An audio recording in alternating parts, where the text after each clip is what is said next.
Selamat malam. Assalamualaikum warahmatullahi wabarakatuh. Om Swastiastu, Salam Nama Budaya. Yang saya hormati Bapak dosen hukum dagang internasional, yaitu Bapak Ogi Hafiz Juanda, SH, LLM, CLA, CPARB, CMC. Oke, di kesempatan kali ini saya akan mempresentasikan tugas 2 saya, yaitu biotisme dari perusahaan PT Boga Mulia Nagandi dari kawasan negara Hong Kong. Oke, perkenalkan, nama saya Ibu Togedia Berputra, MPN 1933 0052 6160. Oke, saya akan menjelaskan dari landasan teorinya. Hukum dagang internasional adalah sekumpulan aturan yang mengatur hubungan-hubungan komersial yang sifatnya perdata. Aturan-aturan tersebut mengatur transaksi-transaksi yang berbeda negara, sehingga hubungan-hubungan dagang lintas batas dapat mencakup banyak jenis dari bentuk sederhana, yaitu barter, jual, beli, barang, atau komoditi, hingga hubungan atau transaksi dagang yang kompleks. Salah satu penyebab adakah semakin cepatnya perkembangan jasa teknologi, khususnya teknologi informasi, sehingga transaksi dagang dapat berlangsung dengan cepat. Batas-batas negara tidak lagi menjadi halangan, sehingga peranan hukum dagang internasional semakin krusial untuk mencapai perdagangan internasional yang stabil dan menghindari kebijakan-kebijakan dan praktek-praktek perdagangan internasional yang mencurigakan. Maka perlu pemahaman yang komprehensif yang mengenal hukum dagang internasional. Dan subjek hukum perdagangan internasional yang paling utama adalah negara. Hal ini dikarenakan kebijakan negara banyak mendominasi dalam pembentukan hubungan internasional. Di samping itu, negara menjalankan dua fungsi, yakni fungsi publik dan fungsi privat, sehingga Indonesia secara resmi menjadi anggota Protokol Madrid pada tanggal 2 Oktober tahun 2017. Hal ini berarti pengusaha Indonesia bisa mendapat kemudahan pendaftaran merek internasional dan dapat mendorong daya pesaing pengusaha lokal di kancah internasional.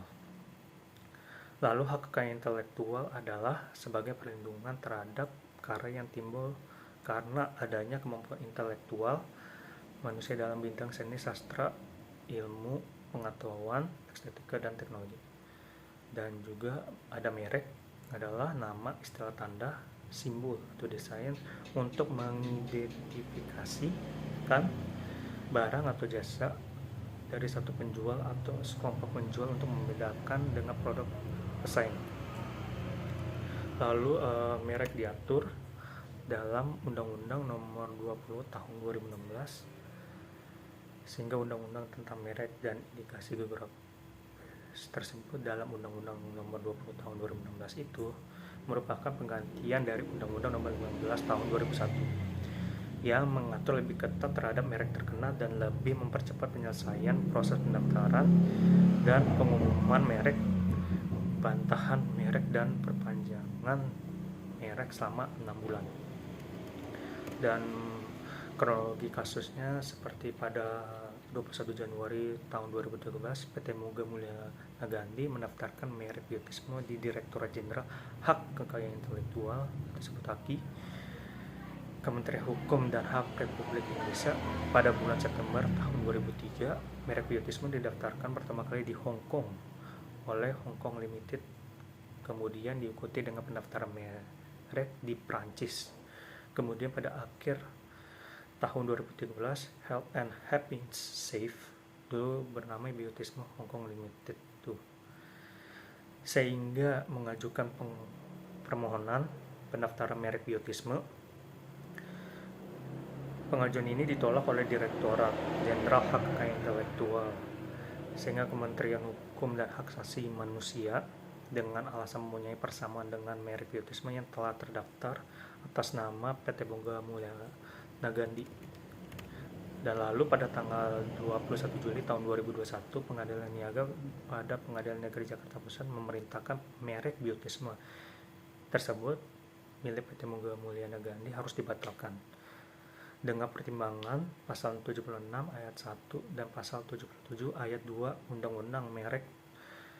Dan pasal 76 ayat 1 itu, gugatan pembatalan merek terdaftar dapat diajukan oleh pihak yang berkepentingan berdasarkan alasan sebagai maba dimaksud Undang-Undang Merek pasal 20 dan pasal 21. Pasal 76 ayat 2, gugatan pembatalan dapat diajukan tanpa batas waktu jika terdapat unsur itikat baik dan merek yang bersangkutan dengan ideologi negara, sehingga peraturan perundang-undangan, moralitas, agama, kesusilaan, dan ketertiban umum.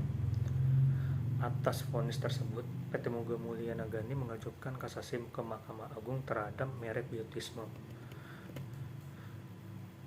Kemudian Mahkamah Agung membatalkan putusan niaga pada Pengadilan Negeri Jakarta Pusat dengan pertimbangan merek biotisme milik penggugat bukan merek terkenal maupun dikenal hingga penggugat bukan merupakan pemohon pendaftaran merek yang bertikat tidak baik tentang merek dan indikasi geografis milik tergugat yang terdaftar terlebih dahulu dibandingkan merek penggugat merupakan merek yang dilindungi oleh hukum.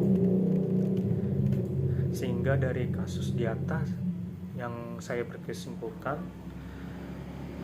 satu, putusan Pengadilan Niaga pada Pengadilan Negeri Jakarta Pusat yang menyatakan merek milik penggugat adalah merek terkenal dengan mendasarkan adanya pendaftaran di banyak negara promosi yang gencar, dan putusan Pengadilan Negara Hong Kong tidak tepat dan salah menempatkan hukum.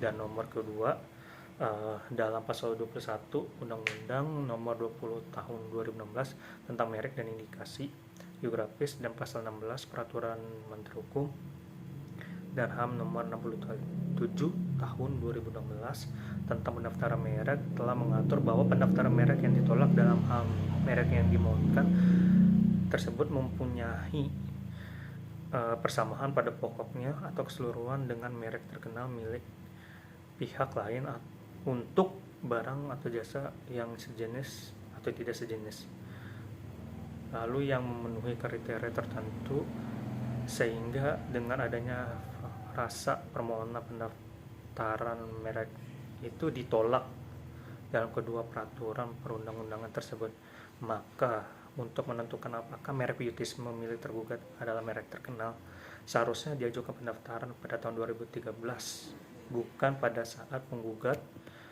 mengajukan gugatan pada tahun di 2020. Dan nomor ketiga, merek biotisme yang diklaim sebagai milik penggugat bukan merek terkenal. Jadi menurut Undang-Undang Nomor 20 Tahun 2016 tentang merek dan indikasi geografis dan Peraturan Menteri Hukum dan HAM Republik Indonesia tentang pendaftaran merek menyatakan bahwa pemohon yang mendaftarkan mereknya memiliki etikat tidak baik adalah pemohon yang mendaftarkan mereknya memiliki niat untuk meniru, menjiplak, atau mengikuti merek. Oleh karena itu, merek biotisme milik penggugat bukan merek terkenal. Jadi penggugat merupakan pemohon pendaftaran merek yang bertikat tidak baik.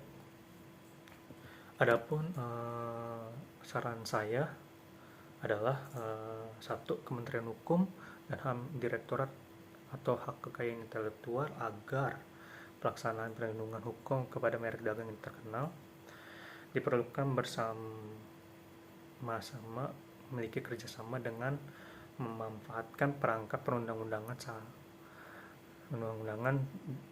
dan peraturan mengenai merek dan ketentuan internasional. Yang kedua, bagi pengusaha perlu kesadaran untuk mendaftarkan merek dagangnya agar mendapatkan perlindungan hukum apabila ada sengketa merek, dapat membuktikan kepemilikan merek yang sah di mata hukum. Dan lalu nomor 3, bagi masyarakat perlu mendapatkan informasi yang luas apakah merek yang dimiliki sesuai undang-undang merek sehingga terjadi kepastian hukum dan penegakan hukum tersebut. Demikian presentasi saya yang saya buat. Apabila ada kekurangan, mohon maaf semuanya. Terima kasih untuk Bapak saya untuk presentasi ini. Assalamualaikum warahmatullahi wabarakatuh. Om Swastiastu.